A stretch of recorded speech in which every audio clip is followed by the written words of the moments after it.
multiple U.S. government departments issued a North Korea sanctions and enforcement advisory notice on Monday warning businesses and individuals of the continued sanctions risks involving DPRK entities and activities. The publication of the advisory notice comes 3 days after U.S.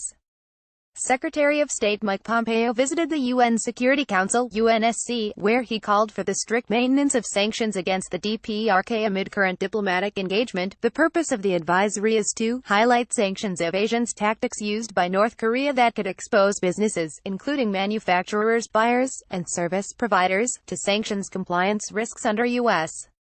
and/or United Nations sanctions authorities, it reads. Businesses should be aware of deceptive practices employed by North Korea in order to implement effective due diligence policies, procedures, and internal controls to ensure compliance with applicable legal requirements across their entire supply chains, it added. Department of State, the Department of the Treasury's Office of Foreign Assets Control (OFAC), and the Department of Homeland Security's DHS co-authored the advisory. The notice identifies what the government deemed as two primary risks to businesses, which are the inadvertent sourcing of goods, services, or technology from North Korea, and the presence of North Korean citizens or nationals in companies' supply chains, whose labor generates revenue for the North Korean government. The notice warned business using third-country suppliers that such entities could be subcontracting manufacturing tasks to North Korean factories without them knowing. The notice adds that such goods, services and technologies manufactured in North Korea may be mislabeled, such as being listed as "made in China," in order to mask their origins and the DPRK connections. It also warned businesses to be aware of certain indicators of DPRK involvement, such as lower-than-average prices being offered for raw materials or goods, a practice previously employed by the DPRK to sell coal and other goods. Within the annexes of the advisory, an extensive list of identified North Korean joint ventures is also provided. Joint ventures are prohibited from operating under current UNSC resolutions. The notice also warns of obfuscated North Korean IT services and products being sold abroad, the subject of a recent report by the James Martin Center for Non-Proliferation Studies.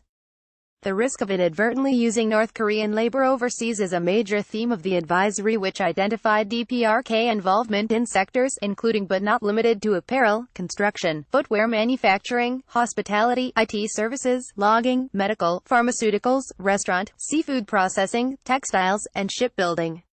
The U.S. government is focusing its disruption efforts on North Korean citizens or nationals whose labor generates revenue for the North Korean government, it reads. According to UNSC sanctions, member states are prohibited from issuing any new work permits for North Korean laborers in their jurisdictions, and all North Korean workers are to be sent back to the DPRK by December 22, 2019. Monday's advisory specifically mentioned that China and Russia host such labor at higher rates than all other countries and jurisdictions combined, and identified 40 other countries where the practice takes place. Russia is mentioned a total of 6 times in the 17-page advisory, while the words China or Chinese are present 14 times. China and Russia recently blocked a U.S. request made at the UNSC to stop oil transfers to North Korea after it presented evidence that North Korea had exceeded its importation quota for oil products under UNSC resolutions for the year already.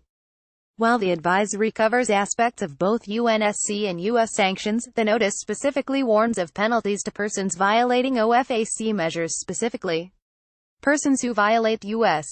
sanctions with respect to North Korea can be subject to civil monetary penalties equal to the greater of twice the value of the underlying transaction, or $295,141 per violation, referred for criminal prosecution, or both, it reads. It also warned that the DHS, Customs and Border Protection, CBP, and Immigration and Customs Enforcement, ICE, would block any goods made involving North Korean labor from entering the country and may initiate criminal proceedings against those involved in the exportation of such goods to America. While the last few years have witnessed North Korea's continued pursuit of nuclear weapons and the expansion of the sanctions regime against the country, 2018 has been a year marked by diplomatic engagement. Amid the détente, both China and Russia have publicly called for a review of UNSC resolutions and their potential easing. On Monday, South Korean Foreign Minister Kang Kyung-hwa also said that the ROK was seeking exemptions to the sanctions, in order to better facilitate inter-Korean cooperation projects.